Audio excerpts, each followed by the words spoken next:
Hello and welcome to Wine Talk, where we uncork the wine to tell the truth. This is your host, Chrishon Lampley. And what the heck is Wine Talk? Wine Talk is when I send a amazing bottle of love corkscrew to influencers, writers, wine experts, sommeliers, you name it, everyone in the business. I have no idea what bottle they have. Like no clue.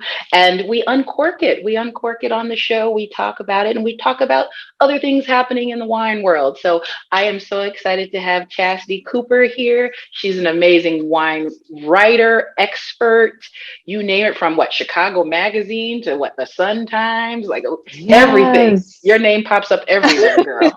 Thank you so much for having me. I'm so excited to chat with you from one Chicagoan to another. I'm just like, I was just telling my mom, like, yeah, I'm like hopping on and we're going to talk about wine, but you can see her wines everywhere, like in Jewel. And I'm sure if Dominic's was still around, it'd be in Dominic's Yes. too. Yes, it would have. Yes, and thank you. And yes, there's so, and we even start, you know what? There's so much I want to talk about, but let's have you uncork the wine and we're going to start chatting because Chicago is one of the topics I want to talk about. Boom. You got my number one seller. You have Yes, head over heels. yes, yes. That is my pride and joy. So Oh, cheers. And I love that wine glass. I have that wine glass. Cheers, chin chin, to the cheers. shy, to the shy. Yes. Mm. Hmm. So viewers out there, Chastity has Head Over Heels. Head Over Heels is my pride and joy. That one outsells all my wine varietals like times five. Hmm. It was just a hit. Didn't know it was going to be as big as a hit as it was, but it is one of my favorites. And of course, I want to get your opinion on the tasting notes and what you think about it. Absolutely. So, I mean, honestly, I tasted right before we hopped on the call, and it is just for me, it's subtly sweet, but it has like almost like star fruit and guava and like if you kind of like charred pineapple rings on the barbecue, just that subtle sweetness you take Yes, from the yes. pineapple, like pineapple juice, like some grilled, just deliciousness that you would probably put like a dollop of ice cream on in the springtime or in the I summertime love rather. that. But honestly, I am enjoying this. Like I truly believe that like this is definitely going to be something I will share with my family 100% because I know they are picky wine drinkers. They're like, Mm, is it dry? Because I like some sweet, a little bit of sweet chastity. I'm like, okay, like yes, yes. I got you. And this is definitely one I could, share at the cookouts. If my mom decides to make gumbo for Easter, this is definitely one that I would open because it would Bam. just like pair perfectly with those spices and that rich roux. So I'm thrilled. This is so good. This is so good. Yay, yay. Love the pineapple reference. Love that because just that little taste of, I think of it as even like a grapefruit, but that citrusy Mm-hmm. tone to the reason. I am a super dry lover. However, I really enjoy the reason because there's times where you don't want that dryness in your mouth. There's Right. times that you don't want to feel like, I need some water and that of the tannins. You just want something easy, simple, and something to enjoy with dinner. And they always say, when in doubt, a bottle of Riesling. And I believe that's the Absolutely. one. So, yay. So, okay. Yes. So this show is where we uncork the wine to tell the truth. And since you are a Chicagoan, I want to get into a little off the subject of wine, and then I'm going to go back into wine. Mm-hmm. No, it kind of ties in together, actually. So I don't know. Have you seen the Kanye bio on Netflix? I have. Yes, I've watched all three parts. Super interesting. We can go all day about it, but this is the part I want to discuss about Hmm. how you have to leave Chicago to make it and then come back and then you're recognized. Now, I Yeah. have a love and hate feeling with that, right? I feel because I've lived in New York, but I've been in Chicago majority, and then I've lived on the West Coast as well. And I have almost enjoyed the grit of the real statement of, in my opinion, if you can make it in Chicago, you can make it anywhere. Because our peeps, our fam, our everybody, they will test you like no other. Absolutely. So it's Absolutely. very complicated. So what do you think as it relates to the wine world? We know how it relates to the music industry. I mean, I'm old school, so I can name several scenarios where that was the case. They left, then they were famous and came back to Mm-hmm. Chicago and were good then. What do Right. you think about how that relates in the wine world? Do people do they take us seriously around the country, coming from the Midwest and Chicago in particular? You know what? That's a great question, and something I think I kept in mind when I moved home 3 years ago. So I lived like you, I lived on the East Coast for 8 years. I lived in DC, lived in New York really quickly. I was like, it's too much time to come home. And the thing with Chicago is that like people know like we're known for pizza and we have like beautiful architecture, but like in addition to our amazing culinary scene, we also have some really great wine spots throughout the city that have been here Yes, for we a really do. long time. And Yes. so I think in coming home, I was a little nervous. I'm like, okay, where are the Black people in wine? So, of course, in doing my Googles and my research, you came up, Regine Rousseau, and so many other people like Derek Westbrook. They came up. I'm like, okay, so I'm coming home. I'm like this nerd who writes about wine. I have to connect with or show, love for these people before I even get home. And Yeah. so I think coming home, and I remember I connected with Regine like the summer I got home, and I was just so nervous. I'm like, this woman is like Chicago, like she knows everybody. Like, Yeah, she's a beast. She's a how beast. do I even like break into this? And I think I will say that the pandemic, as much as it has taken us through, really gave me the opportunity to like solidify my voice, specifically being here in the city, even though we weren't able to go outside and do things like being able to hop on a virtual tasting, like, hey, I'm Chasity, I live in Chicago, like this is the city that I rep, and being able to be like, this is what I do in this industry, that really did give me an opportunity to not only just like showcase my expertise, but also to put on my city and be able to like, you go here, here's some different wine shops, here's some different stories to tell about the different wine bars and restaurants who are being resilient during this time. And so I definitely have to, shout out the pandemic for that. But Yeah.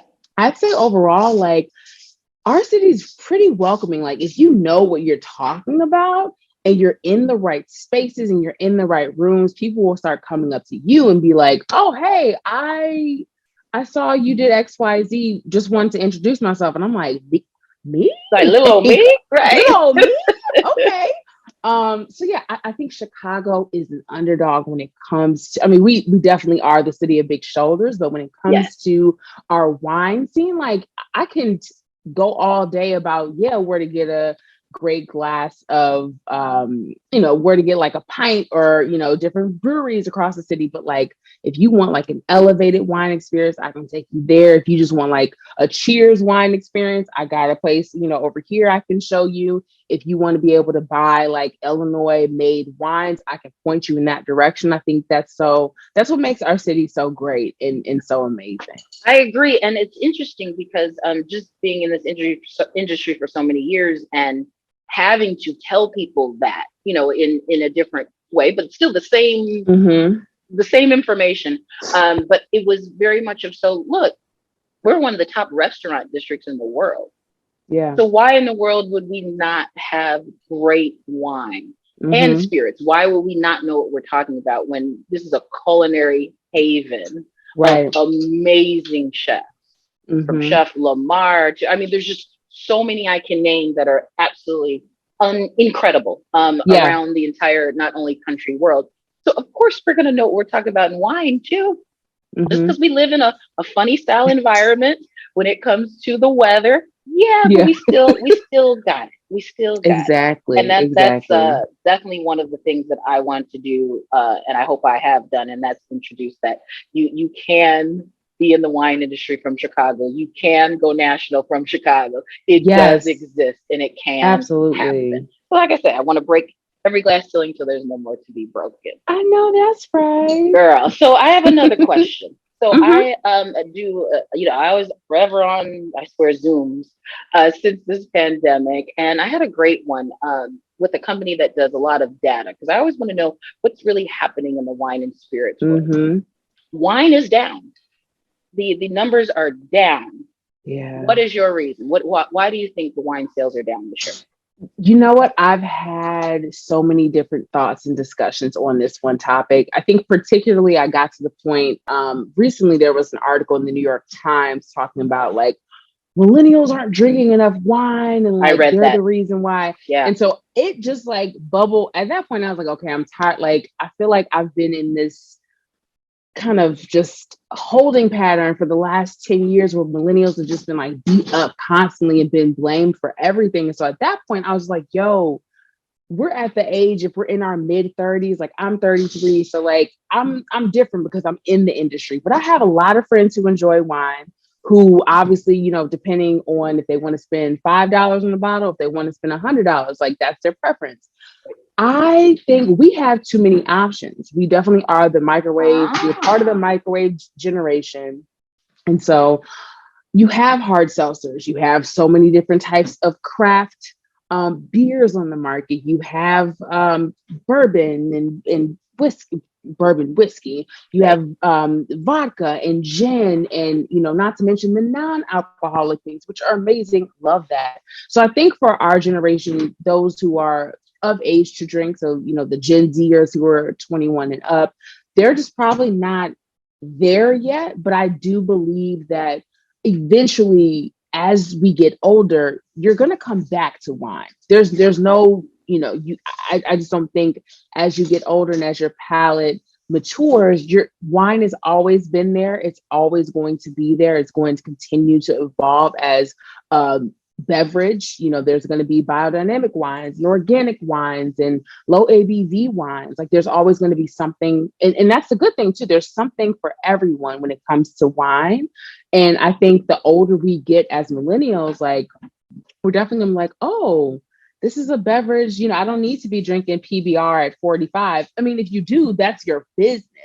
Right. However, if you want to be able to like go to a fine dining restaurant or a Michelin star spot here in the city and somebody hands you a wine menu, you don't want to be kind of like stumbling. You want to be able to like, okay, I see that there's a Riesling from Austria or a Riesling from Germany. I'd love to try that with my seafood dish and like be able to blow everybody at the table away.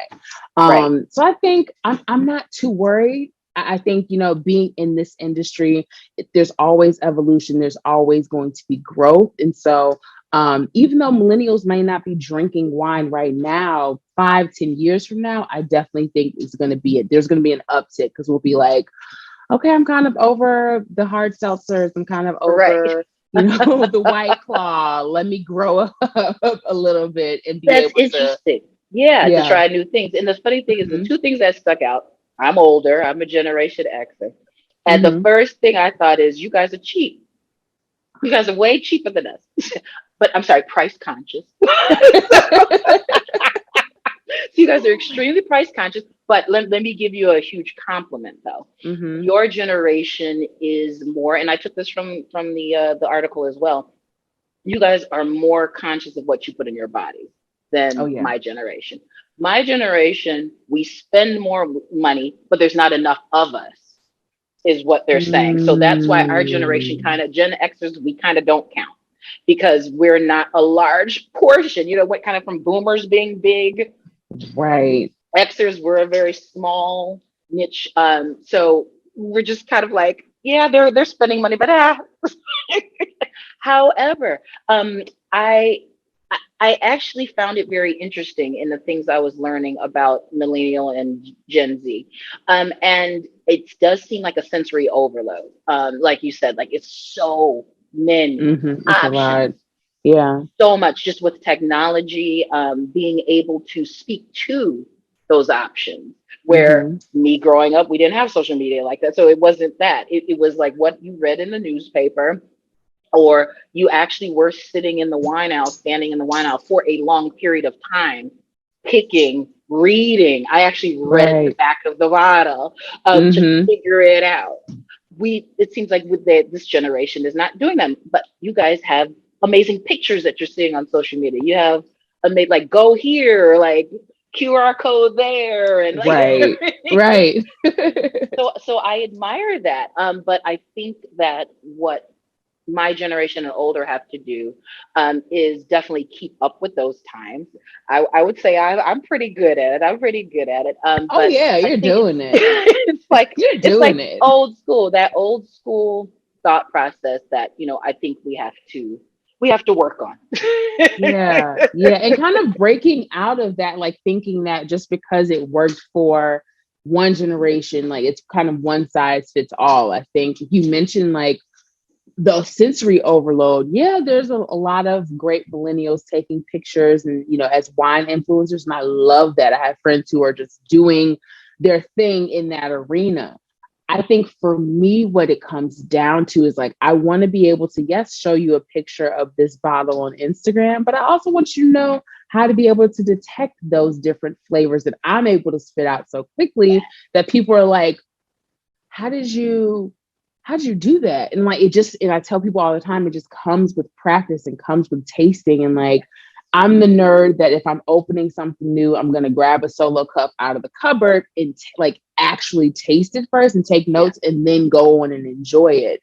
And this is a quick sidebar. I was on a bourbon press trip last week, and I'm at the table trying not to like, I'm one of a couple of media folks. And so I'm just like, this tastes like this and this and this. And so one of the PR reps was like, her palate is so good. I'm like, well, I taste wine for a living. I have to be able to like pick those things up. And so I want to encourage my generation and definitely the generation after me, and even Gen Xers and baby boomers. So I think baby boomers like, I know everything, I'm good. And I'm like, well, auntie, well, uncle, actually, let me just get you hip to something real quick because things have changed a little bit. But they have changed a lot. Yeah, you're right. They changed a lot for sure. I just learned today, again, with the data that I've been able to look at, that one of the number one sellers in big box stores is that black box wine.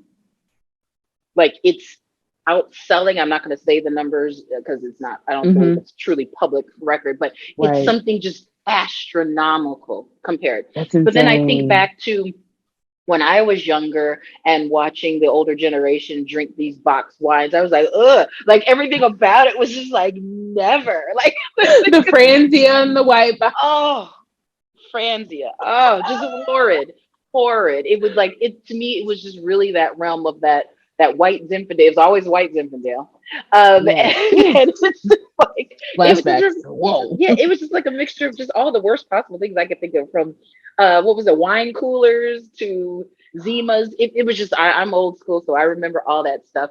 But it's just very interesting, the technology. I was mentoring a few people in the industry saying that, look, with the screw caps, there's different technology now. So there's ways for them to control the air that actually gets into that wine to perfection to make it taste it. Back in the day, it wasn't that good. There's so much more technology out. So speaking of which, not necessarily technology, but more on the education piece. What have you seen change? I know, again, with me coming up in the wine world, a lot more things were grassroots. You didn't really talk about the WSET courses. There really wasn't any online. I would have to fly somewhere if I was going to get that. Otherwise, I'd rather just be with the farmer. Teach me, tell me everything. Tell me how this works. You don't have to use big words. Just let's make this wine right. Let's do it right. But now there's this influx of online courses, grants. I'm part of Triple AV, and there's so many opportunities out there. What do you think about the generations coming up in now the education piece? Which route do you think? I know it's like a loaded question of a lot of parts, but what route do you think they'll take in the wine world because now they have exposure to this type of education? Absolutely. I think it really will depend on what their ultimate goal is. So like, if you want to be a som dressed in a suit on a fine dining restaurant floor, then you're going to go the route of the court, despite all the things that have happened over the last 2 years with the court of master sommeliers. So you could take that traditional route. For me, taking WSET really was a way for me to enhance my writing. So like being able to I briefly worked in a wine shop 4 years ago or 5 years ago, my goodness, at this point. And I remember talking to one of the owners at the time. He's like, yeah, take the WSET level 1. Like, you don't really need to study. You'll be fine because you know the mechanics of wine. Yep. And so levels 2 and 3, I mean, level 3 kicked my butt. Like it wasn't because I'm good at theory. Like, I've always been like a nerd when it comes to like learning facts and being able to regurgitate and like even like essay questions and stuff. For me, what got me was the tasting. And so I had to take my tasting portion again, which again kind of got me to the point like, all right, I'm about to get this right. Like, I'm walking out of that door with like, distinguished like tasting, because I'm not about to like take this again. You're not gonna fail, right? I'm not gonna fail. So I think this next generation, I'm so grateful. And again, the pandemic has been a blessing and a curse, and it's been a learning experience for us all, because it took 2020 to happen. And really the race relations and the discussion of race relation in this country, for us to finally be like, okay, we need to make this industry more accessible, not just for people who are in the restaurant industry, or not just for people who, happen to grow grapes on farms in California and Oregon and other places in the country, but like for, Black and brown people all over the country and all over the world who are just intrigued by fermented grape juice. And so I'm grateful that there's much more accessibility to education. And I just hope that it doesn't become a moment of overwhelm for these next generations. Like, I could do this or I could do that. It's like, kind of follow your bliss when it comes to this industry. There's so much you could do. If you love selling wine, definitely take WSET and learn more about those mechanics so you're able to talk about it. But if you love serving wine and you love being hospitable, then definitely go the court route and all the other, ways you could be able to obtain that knowledge. So I think there's endless possibility, but I know if you're a writer, I would highly, highly suggest the WSET, just because you'll have general mechanics of where certain grapes grow, and the regions across the world, and you'll be able to articulate that in your work. And that's amazing thought process. And I have one semi-controversial but last question, because this is again where we uncork the wine to tell the truth. We as BIPOC, women in wine as well, are hot right now. Yes. I've been in, as all the Love Corkscrew fans out there, we've been on CBS, NBC, WGN, all over. Thank you, the energy, and God has been amazing. But do you think we're just hot right now? Do you think this will end soon? That's a great question. My hope, the optimist in me, because I think naturally I'm a Capricorn, so I'm naturally like pessimistic. So like deep down, I'm like, yeah, they're gonna get tired of us after a while. We're gonna keep winning.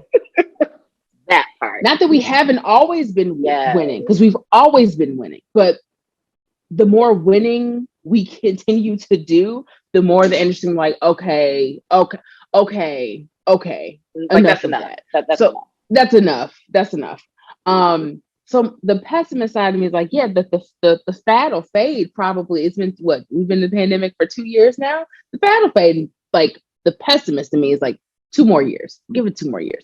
Now the optimist in me is like, nah, we're definitely gonna take this to the next level. Like, what Beyonce say, take it to the moon, take it to the stars. Like, we have to keep going.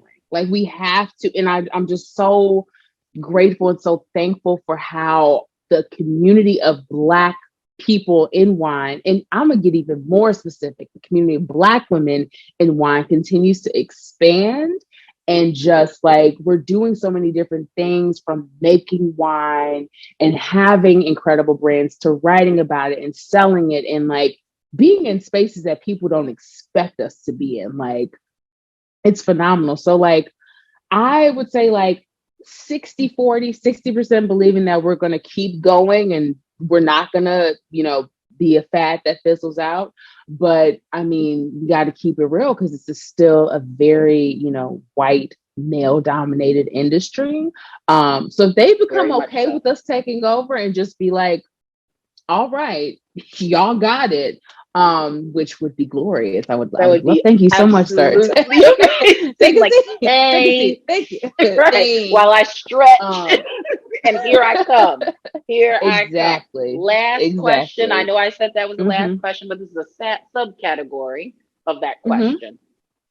Celebrities in wine. POC celebrities in the wine. Is that going to last, or is that a fad? I think that's a fad. That's definitely a fad. That's why Because I you like think you. about like, it kind of stresses me out because you have some. No, I'm not going to name no celebrities, but you have I'm some not celebrities either. who are also in wine, but also in spirits, and it's like, friend, we have to pick. Like, I know I get, exactly. I get the diversity of portfolio because you're wealthy. I understand that, but we have to focus. We have to focus if we're going to really truly make an impact. Because I mean, I'll shout out. I grew up an NSYNC fan, big teeny bopper. And the reason why I bring this up is because Justin Timberlake had tequila years ago Sure with Salsa. did. It was a partnership, Sure and did. I was like, "Oh, that's so dope!" But who's drinking Salsa 901 right now? And for some reason, tequila is Cricket. always the thing that celebrities go to. Like it's tequila This is or my wine, assumption and because like that's easiest. There's a lot of agave plants around. That's yeah, and that's I know nothing about the people. I know nothing about tequila, but that is you my have to. assumption that that is an Mm-hmm, easier industry to get into without a lot of aging needed.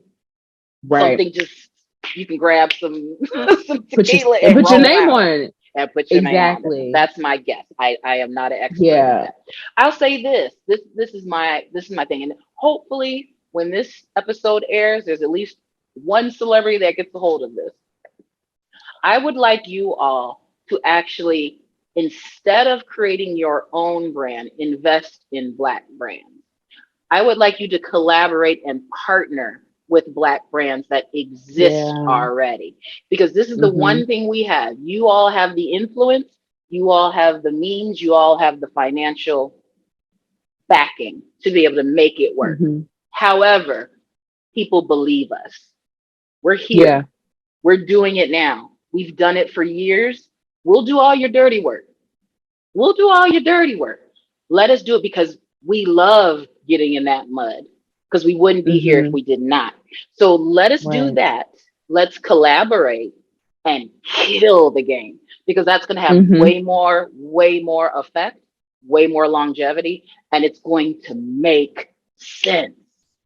So that's my Absolutely. ask because when I see it happen, I'm like, that would have been a great, like, and I see different BIPOC brands, and then I see the celebrities, and I would love to play that old like when you like match the pictures together and you draw the lines. There's so many lines I can draw that make the most perfect Oh sense. yeah. Oh yeah. Oh yeah. Perfect sense. Whether One it be hundred my wine percent. that's quirky that goes with this quirky personality, whether it be someone else's wine that's a little more serious that goes with this celebrity that makes sense with. Like there's so many like Mm-hmm. and we Mm-hmm. Mm-hmm. killing the game right now Oh and be yeah. way more than 1% of the industry. Mm-hmm. So that's my One ask. hundred That's percent. I just want to end that with that's my ask. Whoever's Putting that watching, out let's there. do this. Let's do this. So please tell everyone how to find you, how to connect with you. And I beyond thank you for being on this, but I want you to connect with my audience and tell them how to find you. Absolutely. Thank you so much for having me. Like, this is a treat for me. It's always like, I spend so much time asking all the questions. So it's always weird for me to be like, me? Yep. Uh, but you can follow me on Instagram and Twitter at Chasity S. Cooper. My website is chastitycooper.com. I do have TikTok that's at Wine with Chaz. That's like probably the simplest thing. But I'm starting to get into TikTok a little bit more. Like I'm starting to kind of move into that. But for the most part, like blogging, Instagram, like sharing travels and really just kind of being curious about wine. I just absolutely just love fermented grape juice. And I'm just so thankful to be able to be in this space, to be able to elevate your brand and the work that you're doing, like to put on for Chicago, of course, always. and to just, support Black women in wine, because one, we all we got, but also like we are Man, about to just like continue to smash and break all the ceilings that are we possible. have to. We have to.